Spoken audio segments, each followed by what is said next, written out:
Ang sarap lang sa feeling guys na makasama mo yung pamilya at makapagbanding kayo ng ganito. Ang sarap-sarap guys sa feeling. Kahit minsan nag-aaway-aaway kayo, pero dapat nagtutulungan pa rin kayo kahit na ganun yung buhay. Thank you. Samantalahin nyo na guys dahil hindi habang panahon nandyan sila sa tabi mo.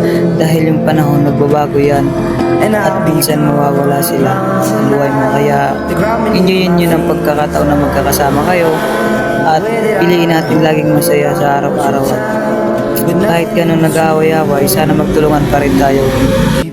Hindi lagi malakas ang magulang natin. Kaya sana maging malakas ka pa at maging malakas pa kayo. Dahil hindi ko pa natutupad yung mga pangarap ko sa inyo. Sana samahan niyo pa ako sa basta sa lahat ng pangarap ko kasabay kayo dito. Hindi yung mawawala dahil kayo yung inspirasyon ko tapos pa pasensya na at saka pa dahil hindi ako naging perfectong anak sa inyo. Pero sana po magtawan niyo ako kahit minsan na ako yung sakit ng gulo niyo. Pero sana minsan na po pa dahil alam kong mga mali yung ginagawa ko minsan, pero sana po maintindihan niyo. So